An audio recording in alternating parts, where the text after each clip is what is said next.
있다. 즉 확정해가 쓸 수도 있어요. 법 기준에 맞춰서. 반면에 네 번째입니다. 지하층 바다 면적 계산할 때 용적률 계산 그 의미가 무엇인가? 2분의 1이 제일 잘 나오니까 지하층 이해할 때 일단 그림 그려서 설명을 드리겠습니다. 자, 이어서 우리는 18강이 되겠습니다. 18강은 거기에 약 204쪽쯤 되겠는데 괄호 5번 등록사업자 시공입니다. 일단 등록했다고 해서 누구한테 등록했다고 해서 국토교통부장한테 등록했다고 해서 무조건 다 막 아파트 막 짓는 건 아닙니다. 일정한 요건에 또 해당돼야만이 일정 건물을 지을 수가 있게 되는 것이죠. 보겠습니다. 방가로 1번 등록사업자가 법 16조에 따른 사업계획 승인을 받아 분양 또는 임대를 목적으로 하는 주택을 건설하는 경우로서 그 기술능력, 주택건설 실적 및 주택규모 등 대통령령으로 정하는 기준에 해당하는 경우에는 그 등록사업자를 건설산업기본법에 따른 건설업자로 보며 주택건설공사를 시공할 수 있다. 일정한 요건에 대야만이 건설산업기본법상 건설업자로 보면서 주택건설공사를 시행할 수 있죠. 시공할 수 있습니다. 다만 거기 사업계획 승인한다고 되어 있는데 괄호 열고 건축법에 따른 공동택 건축가를 포함한다. 일정한 경우는 건축법상 건축가 받는 경우가 있어요. 공동택 같은 경우. 주로 이제 주상복합 같은 경우입니다.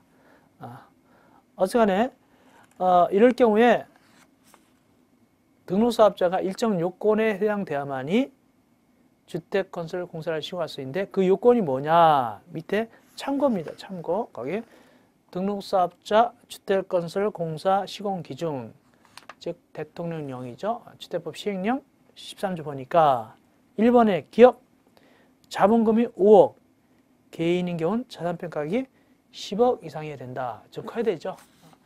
우리가 보통 등록할 때는 자본금 3억 개인 자산평가액 6억이었죠. 근데 여기는 5억 개인 자산평가액 10억 이래야만이 공사를 할 수 있다는 얘기죠. 두 번째 니은 토목 분야 건축 분야 기술자 3명 이상. 이 경우 건축기사 및 토목 분야 기술자 각 1인이 포함되어야 된다. 디귿의 주기인데 최근 5년간 주택건설 실적이 얼마? 100호 또는 100세대 이거 알으셔야 돼요. 100호 또는 100세대 외워놓으시고요. 이럴 때 해야 된다. 그 다음에 두 번째입니다. 등록사업자가 법 12조 규정에 의해서 바로 위의 규정에 의해서 건설할 수 있는 주택의 규모는 5층 이하다. 5층 이하입니다. 원칙적으로 5층 이하다. 다만 각층 거실의 바닥면적 300제곱미터 이내마다 1개소 이상 주택계단이 있으면 6층까지도 된다. 그리고 또 그때 또 있죠. 또 다만 6층 이상의 아파트를 건설한 실적이 있거나 최근 3년간 몇 세대 300세대 이상 공동택을 건설한 실적이 있는 등록사업자는 6층 이상도 건설할 수 있다. 그러니까 보통은 5층 또는 6층 이하인데 6층 이상 지으려고 그러면은 최근 3년간 300세대 이상의 공동택을 건설한 실적이 있는 등록사업자 또는 6층 이상 아파트 건설 실적이 있거나 이럴 때는 6층 이상 지을 수 있습니다. 세 번째, 등록사업자가 위에 그 등록사업자 시공 규정에 의하여 주택건설공사를 시공함에 있어서는 당해 건설공사비가 자본금, 자본연금, 이익증금을 합한 금액의 10배를 초과할 수 없다. 개인인 경우는 자산평가액의 5배를 초과할 수 없다. 너무 큰 공사하면 안 된다는 얘기입니다. 부도내고 도망가니까 그런 얘기입니다. 가장 중요한 것은 자본금 5억, 개인 자산평가액 10억, 최근 5년간 실적은 100호 또는 100세대 이상이죠. 그리고 6층 이상 지으려면 6층 이상 실적이 있거나 최근 3년간 300세대 이상 공동택을 건설한 실적이 있어야 됩니다. 방가로 2번, 등록사업자가 주택을 건설하는 경우는 건설산업기본법을 준용한다. 이 경우 건설업자는 거기 나오는 건설업자 용어는 여기서 말하는 등록사업자로 본다. 그건 참고로 보시면 되는 거고요. 여섯 번째, 등록사업자에 대한 감독입니다. 등록사업자 누구한테 등록했었어요? 국토교통부 장관이 등록했죠. 그럼 감독도 누가 할까요? 당연히 국토교통부 장관이 감독하게 되는데 거기 보니까 첫째 1번 행정처분입니다. 행정처분. 행정처분 어떻게 하냐? 거기 등록 말소나 또는 영업정지하죠. 등록 말소나 영업정지를 통해서 행정처분하는데 영업정지는 말이죠. 1년 이내 기간 영업정지입니다. 영업정지는 1년 이내 기간에서 영업정지할 수 있는데 실제 시험지는 뭐가 제일 많이 나오냐니까 거기 밑에 보니까 다만 동그라미 1 또는 동그라미 5에 해당하는 경우는 그 등록을 말소하여야 한다. 동그라미 1 또는 동그라미 5에 해당할 때는 그 등록을 말소하여야 한다. 요거 말소해야 되는 게 두 가지 있죠. 이건 꼭 읽으셔야 됩니다. 즉 옆 페이지 박스 보니까 옆 페이지입니다. 큰 박스죠. 위에 1번 거짓이나 그 밖에 부정한 방법으로 등록한 경우 이때 말소하여야 하고 5번 등록증에 대여등을 한 경우 이것도 역시 말소를 하여야 한다. 할 수 있다가 아니라 하여야 됩니다. 그래서 1번과 5번은 말소하여야 한다. 나머지는 읽어보시는데 말소할 수도 있고 또는 영업정지할 수도 있게 되겠죠. 그 다음에 처분 기준 한마디로 말씀드리면은 거기 좀 깎아준다. 그 처분의 그 기준 특별히 거기 2분을 거의 2분을까지 감경 나오죠.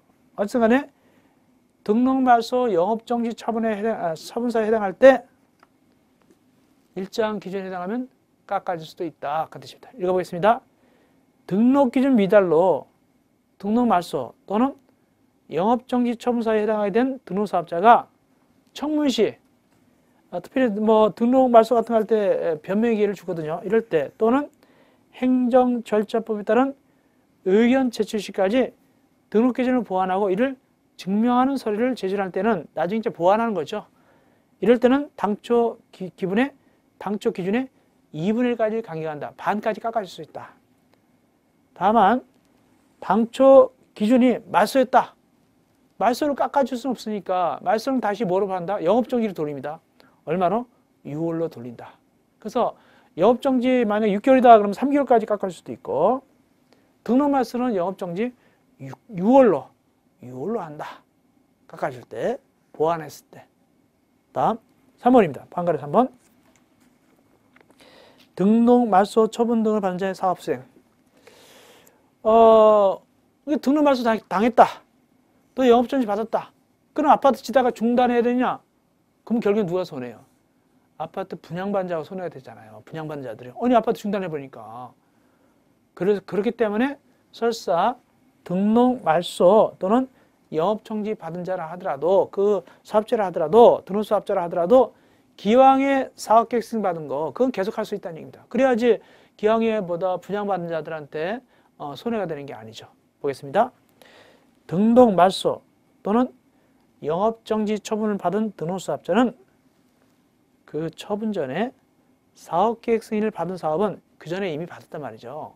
사업계획 승인을 아파트 지라고. 그럴 때는 계속 할 수 있다. 계속 수행할 수 있다. 다만 못하는 경우도 있어요.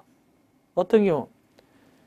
등록 말소 처분받은 등록사업자가 그 사업을 계속 수행할 수 없는 중대하고 명백한 사유가 있다. 중대하고 명백한 사유가 있다. 그야말로 뭐 회사가 망해버렸다든가 도망갔다든가 그럴 때 어쩔 수 없죠. 그럴 때는 그러하지 아니하다. 원칙적으로 행정처분받아도 기왕에 사업계획 승인받은 건 계속적으로 아파트 지을 수 있어요. 그러나 명백하고 중대한 사유 이때는 어쩔 수 없다. 네 번째, 영업시설 등의 제출. 이제 맨날 보고하는 거죠. 이제 우리가 얼마 지었습니다. 이런 거 실적 제출합니다. 당연히 누구한테 제출할까요? 등록을 받아준 국토교통부 장관한테 제출하겠죠. 읽어보겠습니다. 등록사업자는 국토교통부령으로 정한 바에 따라서 매년 영업실적, 영업계획 및 기술인력 보유 현황을 국토교통부 장관에게 제출한다. 그래서 이제 이 국토교통부 장관이 이걸 가가지고 뭐 2010년도 아파트가 몇 세대 지을 예정이다 이런 걸 알 수 있단 말이죠. 또 2015년도 몇 세대가 분양하니까 이런 거 다 알 수 있죠. 넘어갑시다. 매월 신고. 어떤 건 또 매월 신고하는, 바로 위에 건 매년 신고하는 거고, 이거 매월 신고입니다. 매년 신고는 등록사업자는 국토교통부령이 정하는 바에 따라 월별 주택 분양 계획 및 분양 실적을 국토교통부 장관에게 제출하여야 한다. 그래서 매년 하는 거 있고 매월 신고하는 거 두 가지가 있어요. 누구한테? 당연히 등록을 받아준 국토교통부 장관입니다. 이제 일종의 행정 절차죠. 행정 보고죠. 행정 보고죠. 자, 이어서 동그라미 3번 공동사업체 매우 중요합니다. 공동사업체는 항상 시험지에 나올 수 있어요. 매우 중요하고 종전에도 많이 나왔고. 그래서 이건 중요하기 때문에 말꼬리도 주의하셔야 돼요. 즉, 할 수 있다, 하여야 한다를 구분해야 됩니다. 할 수 있다, 하여야 한다, 이걸 구분할 줄 알아야 됩니다. 그러면 여기 공동사업체란 뭐냐? 세 친구가 나옵니다. 누구 나오냐니까 토지 소유자,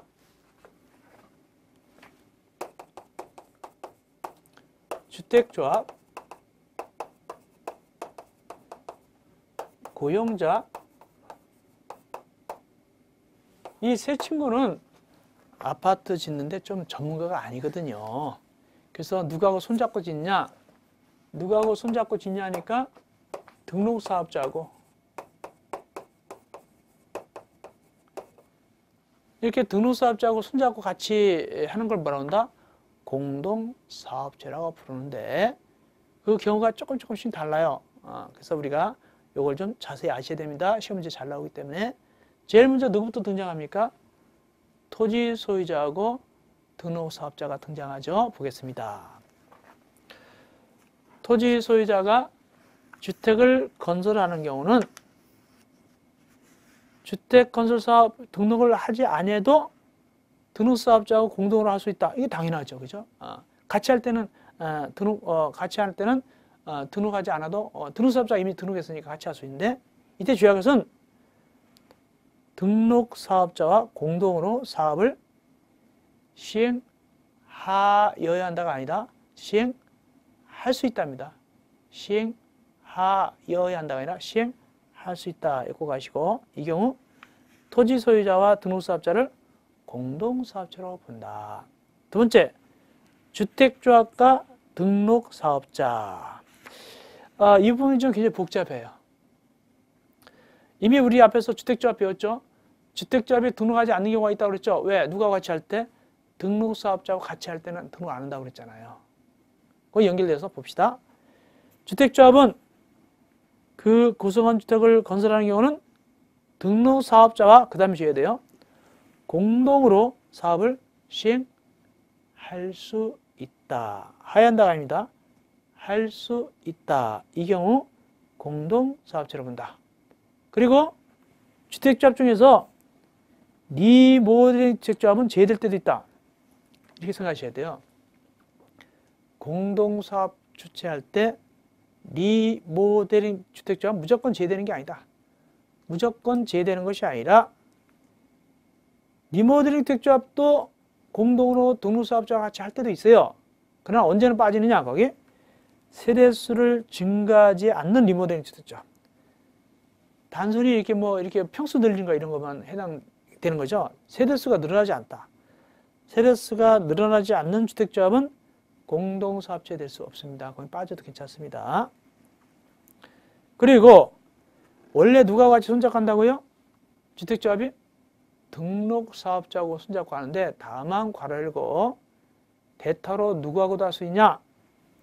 지방자치단체, 한국토지주택공사, 지방공사하고 같이 할 수도 있어요. 누구 대타로? 등록사업자 대타로. 근데 주의할 것은 여기 국가는 들어있지 않아요. 원래 내 친구는 국가까지 들어가잖아요. 근데 국가는 안 들어있습니다. 여기 그냥 국가 빼놓고 지방자치단체, 한국토지주택공사, 지방공사 이렇게 같이 할 수 있습니다. 동그라미 2번입니다. 이건 뭐냐면 등록사업자와 공동사업체도 되지만 또 시공도 같이 하는 거예요. 등록사업자가 전문 회사니까 시공도 같이 한다. 이럴 때는 시공자 책임도 져야 되고 시공을 못하면 시공 책임도 주고 시공자 책임도 질 뿐만 아니라 또 공동사업체니까 이 사업이 자꾸 늦어지면 조합원한테 책임져야 됩니다. 보겠습니다. 주택조합과 등록사업자가 공동으로 사업을 시행하면서 시공할 경우 등록사업자는 일단 시공했으니까 시공자 책임을 져야 돼요. 책임뿐만 아니라 자신의 규칙 사유로 사업 추진이 불가능하게 되거나 지연됨으로 인해서 조합원에게 입힌 손해를 배상할 책임이 있다. 그렇습니다. 그래서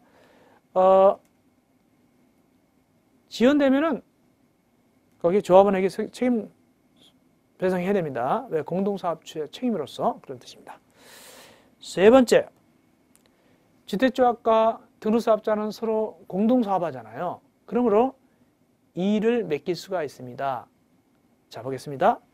주택조합은 위에 의하여 공동으로 사업을 시행하는 등록사업자에게 주택조합의 업무를 대행하게 할 수 있다. 맡길 수 있다.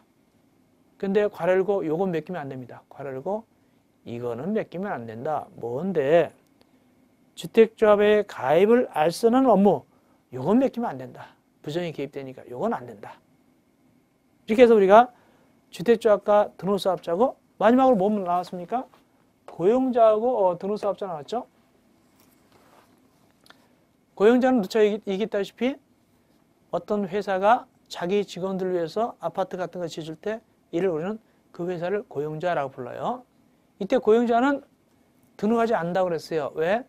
등록사업자와 같이 할 때 등록하지 않는다고 하는데 주의할 것은 고용자는 반드시 등록사업자하고 공동으로 하여야만 합니다. 그러므로 등록하는 경우는 없어요.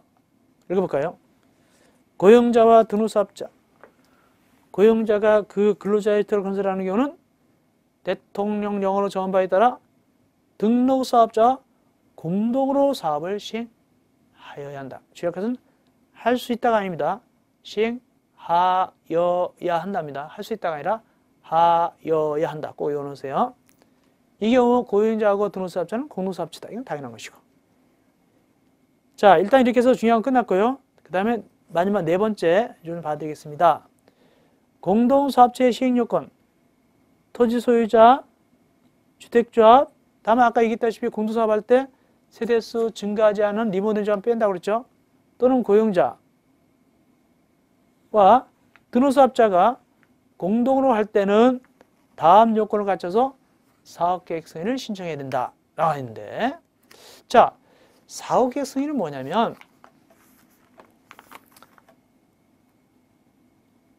뭐와 같은 이런 얘기죠. 사업계획 승인 이렇습니다. 우리가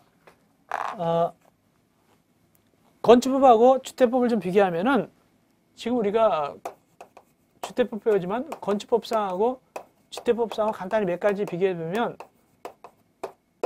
주택법에서는 건물을 짓는 자를 뭐라 불렀어요? 건축주라 불렀어요. 그 다음에 이 건물을 짓기 위해서는 뭐 받죠? 건축허가 받죠. 건축허가.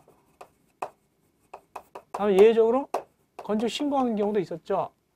그 다음에 이제 착수하고 완료되면 그때 뭐 받았어요? 건축법상은 사용 승인을 받죠. 사용 승인 받았습니다. 반면에 주택법상은 이 주택 짓는 자를 뭐라 하면 사업주체라고 그래요. 사업주체. 그리고 이 사업체가 일정 규모 이상 지으려고 그러면 건축가 받는다 그러지 않고 뭘 받는다고 얘기하냐면 사업계획 승인을 받는다고 해요. 사업계획 승인. 이 사업계획 승인을 받아야 이제 아파트를 본격적으로 짓는 겁니다. 마치 건축가 받아야 건물 짓듯이. 그 다음에 착수했다. 완료했다. 그 다음에 주택법상은 다 완료가 되면 뭐 받냐? 건축법은 사용 승인 받았잖아요. 여기 뭐 받는다? 사용 검사를 받는다. 사용 검사를 받는다고 얘기합니다. 사용 검사. 그래서 건축법상 건축가 받지만 여기는 뭐 받는다고요? 사업계획서는 받아야 되는데 이때 지금 이 공동사업체라는 것은 한마디로 우리가 장사 같은 거 한다 그러면 사업한다 그러면 이거는 혼자 하는 겁니까? 동업입니까? 동업이죠, 동업. 동업은 서로 마음 맞추기가 힘들어요. 그래서 이 뭐 토지 소유자 등하고 이 등록사업자가 서로 하다가 마음에 안 맞아서 삐덕거렸다, 싸움 났다, 분란이 났다, 아파트가 안 올라간다. 이러면 누가 손해가 되겠습니까? 아파트를 분양받은 자가 손해가 될 수 있기 때문에 일반 국민이 손해를 볼 수 있기 때문에 한마디로 일정한 요건을 맞춰야 사업계획 승인을 내준다 그 뜻입니다. 그 요건이 뭐냐? 그 다음 페이지의 박스 안에 모두 몇 가지? 네 가지입니다. 네 가지 요건에 맞아야 사업계획 승인 내준다. 그 조건은 나중에 우리가 심화 강의할 때 좀 봐드릴게요. 다섯 번째, 공동사업체 간의 책임 등 괄호 5번입니다. 그렇다니까요. 이게 동업이니까 서로 쌈난단 말이죠. 잘못하면. 그래서 미리 구체적으로 자세하게 정해 나와야 된다. 자세하게. 무엇은 영업당당은 뭘 하고, 자재는 누가 담당하고, 여러 가지죠. 이런 걸 자세히 정하라는 얘기입니다. 보겠습니다. 공동사업 주체 간의 구체적인 업무, 비용 및 책임의 분담 등에 관하여는 대통령령으로 정하는 범위에서 당사자 간의 협약에 따른다. 자세히 정한단 말이죠. 조약을 거기 무엇으로 정한다? 대통령령으로 정한다. 즉 국토교통부령이 아닙니다. 국토교통부령이 아니라 대통령령으로 정합니다. 자, 여기까지 해서 우리가 공동사업체에 대해서 했고요. 이어서 사업체 중에서 시험 문제에 제일 잘 나오는 제2절 주택조합 보겠습니다. 주택조합은 거의 해마다 나와요. 주택조합은 거의 해마다 나오고 있다. 첫째, 주택조합의 성격. 주택조합은 법인이 아니며 권리 능력 없는 사단의 일종이다. 그냥 그 정도 아시기 바랍니다. 여러분들이 나중에 민법 총칙을 배우면 이 내용을 좀 의미를 아실 거예요. 정식법인은 아니라는 얘기입니다. 원래 민법 총칙상 정식법인이 되려면 주무관청 허가받아서 등기까지 해야 되는 거예요. 등기할 필요가 없어요. 여기는. 두 번째, 권리 능력 없는 사단이라는 것은 나중에 여러분들이 우리 이 법규에서는 시험지 안 나와요. 그러나 민법 총칙에서 나중에 배우면 알겠지만 이 사단이 사단법인 얘기합니다. 사단법인. 법인은 사단법인, 재단법인 있잖아요. 사단법인 다만 사단법인의 실체는 있지만 아직 등기까지 안 된 상태, 어중간한 상태, 이게 바로 권리 능력 없는 사단인데 이 권리 능력 없는 사단에 있어서는 이제 민법 총칙에서 얘기하기를 대표자나 관리인이 있으면 등기 능력도 있고 소송 당사자 능력도 있다 이렇게 얘기해요. 등기 능력, 등기 이름 올릴 수 있고 소송 당사자 능력, 원고 피고 될 수 있다는 얘기죠. 그리고 또 이 권리 능력 사단에 있어서요, 공동소유 형태는 좀 약간 유식한 얘기인데, 나중에 민법에서 물권법에서 배울 텐데, 소위 총유래, 총유라고 합니다. 공동소유 형태는 총유입니다, 총유. 법규에서는 나올 얘기는 아닙니다. 그러니까 간단히 참고로 아시면 되겠습니다. 그러면 내려가서 주택조합의 종류입니다. 주택조합이란 뭐냐? 많은 수의 구성원이 주택을 마련하기 위해서 결성하는 다음에 조합을 말한다. 거기 세 가지 있죠. 뭐가 있습니까? 지역주택조합, 그 다음에 직장주택조합, 그 다음에 리모델링 주택조합 이렇게 됩니다. 이 세 가지 종류가 있습니다. 그래서 지역주택조합, 직장주택조합, 리모델링 주택조합, 그 대신 임대주택조합 그런 건 없어요. 여기 안 나오면 또 재건축조합, 재개발조합 이런 건 여기 해당이 안 됩니다. 지역주택자, 다음의 지역이죠. 다음의 지역에 거주하는 주민이 주택을 마련하기 위해서 설립한 조합이다. 그러니까 서울특별시에 살거나 인천에 살거나 같은 조합에 들어갈 수 있어요. 거기 서울특별시, 인천광역시, 경기도. 그러니까 만약에 경기도의 지역주택조합일 때 서울에 사는 사람도 조합원이 될 수 있다는 얘기예요. 두 번째, 대전광역시, 충청남도, 세종특별자치시. 세종특별자치시에다가 만약에 조합을 만든다. 그때는 충청남도 사람도 갈 수 있다는 얘기입니다. 등등등등 해가지고 지읒의 제주특별자치도. 제주도는 따로 떨어졌으니까 어쩔 수 없이 혼자 해야 되겠죠. 경상도 사람이 제주도 간다? 그건 이상하잖아요. 너무 떨어졌기 때문에. 이번에 제주도 눈이 많이 와가지고 완전 며칠 동안 이제 그 공항에서 그냥 오도 가도 못한 사람도 있었죠. 하여간 뭐 제가 개인적으로 느낀 거는 제주공항은 영 서비스가 엉망이 한마디로 좀 그래요. 특히 먹는 것도 비싸기만 하고 맛도 없고요. 그 다음에 내려갑시다. 직장특조합.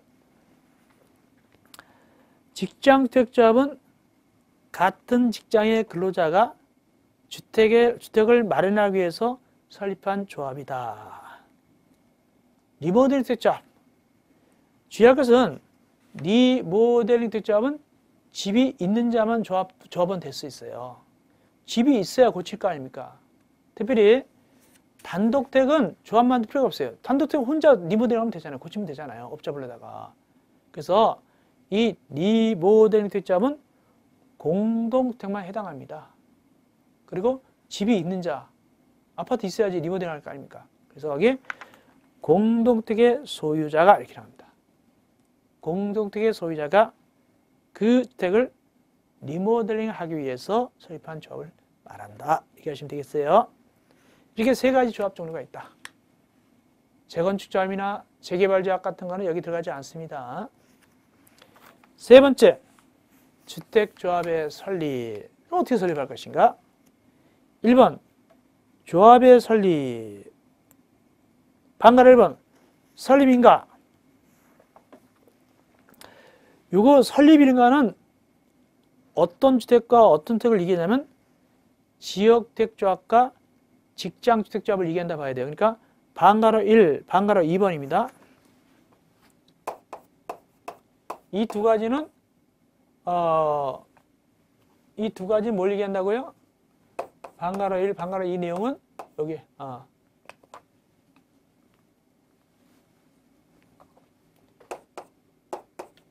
이거는 이제 지역 주택조합하고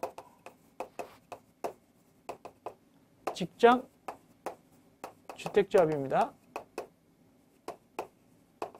그 다음에 반가로 3은 리모델링 주택조합이고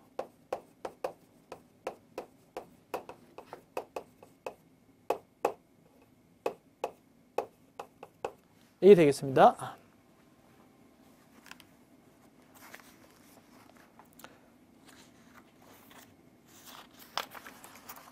자, 보겠습니다.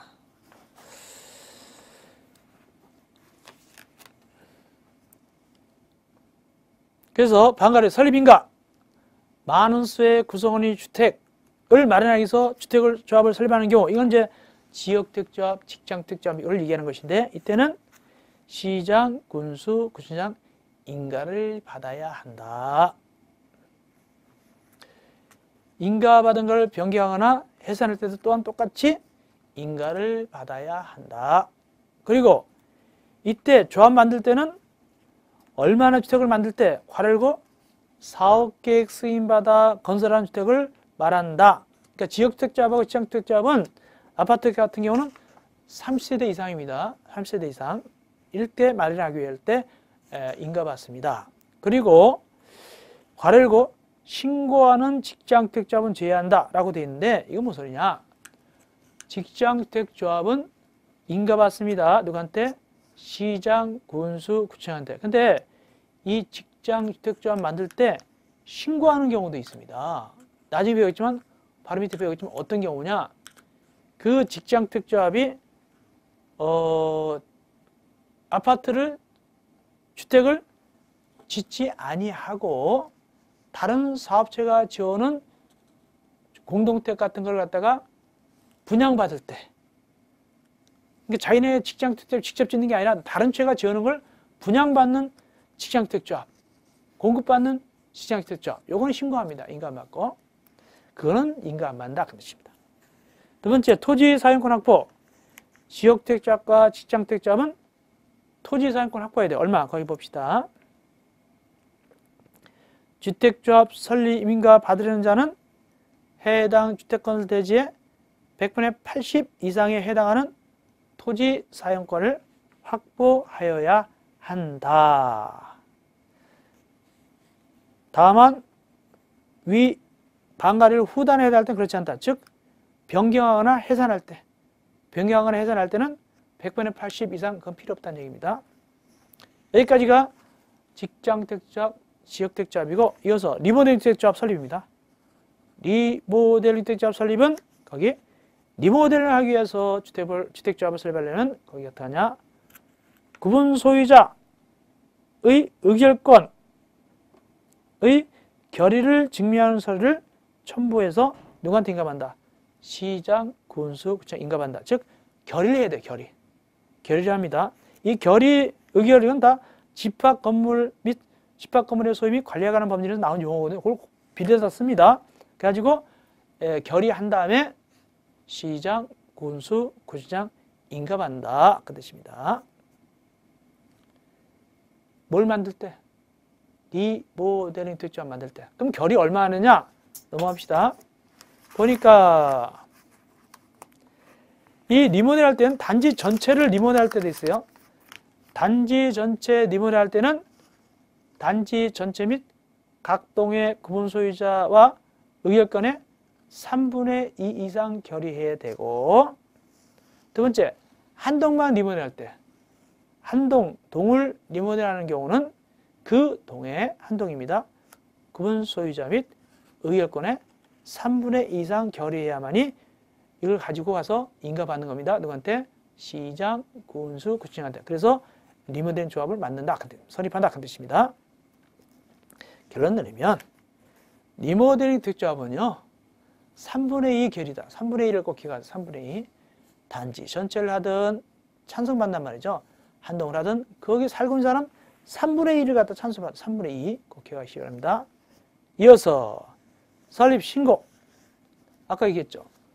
직장주택조합이 원래 인가받는데 자기네가 직접 짓지 않는 경우는 어떻게 한다? 신고한다 그랬잖아요. 봅시다. 국민주택을 공급받기 위해서 자기네가 짓는 게 아니에요. 분양받는 거예요.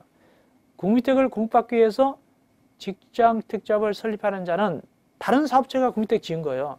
이럴 때는 관할 시장, 관할 시장, 군수, 구청장한테 인가받는 게 아니라 신고하여야 된다 그 뜻입니다. 신고한 내용을 변경하거나 해산할 때 똑같이 신고한다. 괄호 2번 조합의 설립주자, 이제 구체적인 설립주자입니다. 구체적인 설립주자가 되겠습니다. 지역택조합, 직장택조합, 토지 사용 순낙서 있죠? 토지 사용 순낙서를 갖다가 제출해야 되겠죠? 아까 100분의 80이었죠? 여기 나오죠. 그래서 지역택조합, 직장택조합, 설립 변경, 해산, 인가받은 자는 인가신청서에 거기 다음에 해당하는 서류와 해당 주택건설 대지의 100분의 80 이상 토지 사용 순낙서를 첨부해서 주택조합 대지를 관할하는 시장, 군수, 구청장에게 제출한다. 100분의 80 이상 토지 사용 순낙서입니다. 그 서류를 읽어보시면 되겠고요. 동그라미 2번 조합원 수 굉장히 중요하죠. 조합원 수 중요합니다.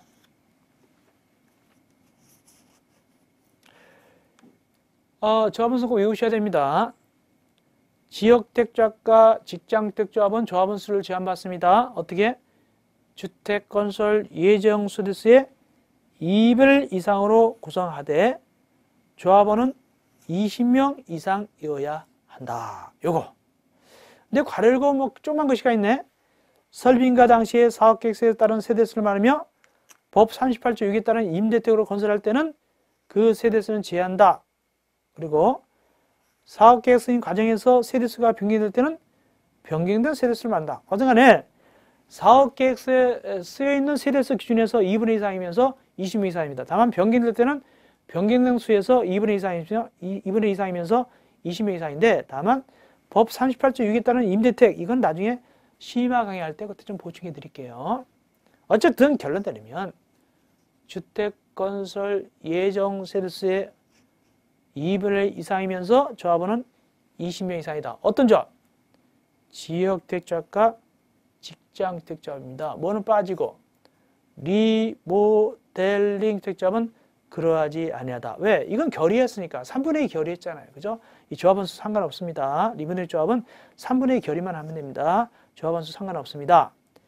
여기서 잠깐 연습해 봅시다. 지역주택조합과 직장주택조합. 만약에 주택건설 예정 세대수가 100세대다. 그러면 조합원은 몇 명 이상 확보해야 됩니까? 몇 명 이상 확보해야 될까요? 50명입니까? 20명입니까? 50명이다. 2분의 1 이상. 20명 이상으로 하되 2분의 1 이상이기 때문에 50명입니다. 근데 주의할 것은 주택건설 예정 세대수가 30세대다. 그럼 몇 명 이상일까? 30세대의 2분의 1은 15명이잖아요. 근데 15명이 아닙니다. 20명 이상입니다. 최소 인원이 20명 이상이다. 그래서 30세대 건설할 때는 15명이 아니라 20명 이상, 100세대일 때는 50명 이상, 이렇게 계산 방법이 좀 달라요. 다만 리모델링 경우는 세대수에 상관없이 조합원 수 상관없다. 3분의 2 결의만 하면 되니까. 다음 리모델링 주택조합 신청서 내는 겁니다. 리모델링 주택조합의 설립 변경 해산 인가 받는 자는 인가 신청서에다가 다음 구문에 따른 서류를 첨부해 가지고 소재지를 관할하는 거기에 특별자치시장, 특별자치도지사, 시장, 군수, 구청장이라고 표현되어 있는데, 그냥 이걸 우리는 뭐라고 부르면 되냐면 시장, 군수, 구청장 그러면 됩니다. 시장, 군수, 구청장에게 제출해야 된다. 설이 나오죠? 수 나오죠? 특별히 거기 서류 중에서 리을 당해 주택이 사용권자 받은 후 10년 이상이 경과됐다. 10년 이상이 지나야 리모델링 합니다. 원칙적으로. 아파트 10년 이상 지나야지 리모델링 하고, 그 다음에 증축할 때는 15년이 지나는 거 원칙입니다. 증축하는 리모델링은 15년 이상이 지나야 됩니다. 거기 나오죠. 참고로 보시면 되겠습니다. 다음 동그라미 2번. 지위 이전. 직장주택조합원이나 지역주택조합원은 마음대로 조합원 지위를 팔아먹을 수가 없어요. 재산권 행사할 수 없습니다. 그러나 리모델링 할 때는 말이죠. 그 리모델링 아파트 팔아먹을 수 있어요. 재산권 행사할 수 있습니다. 근데 그 사들인 자가 원래 301호의 A라는 사람이 리모델링의 조합에 찬성했어요. 근데 그 나중에 B가 샀거든요. B가 살 수 있다고 그랬죠. 팔아먹을 수 있으니까. B가 사가지고 나는 반대한다. 그러면 안 돼요.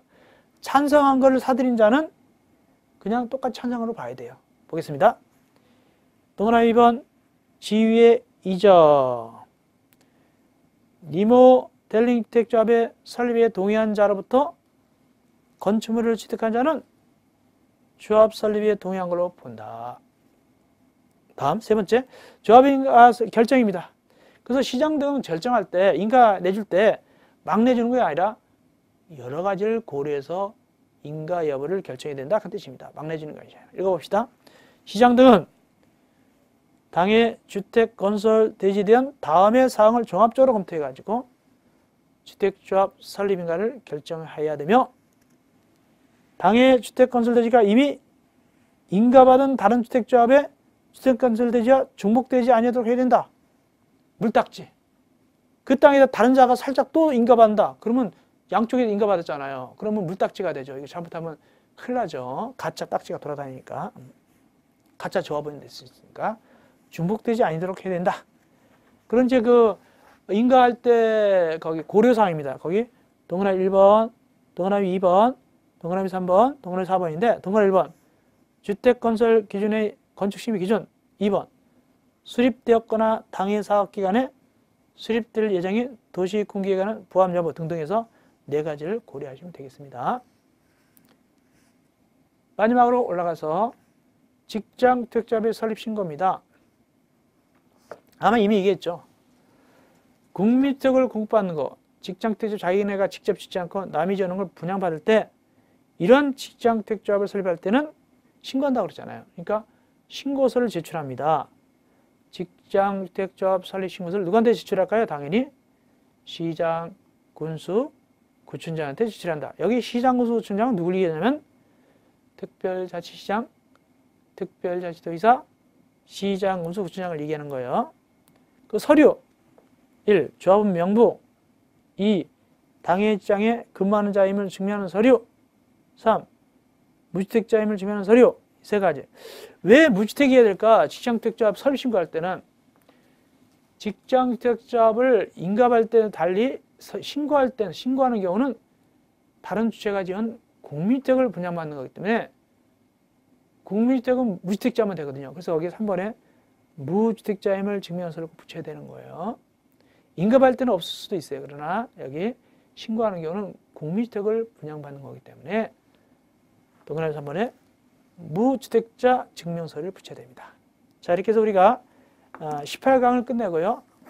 잠시 쉬었다가 이제 19강 들어가면 되겠습니다. 여러분들 고생했습니다. 19강에서 뵙겠습니다.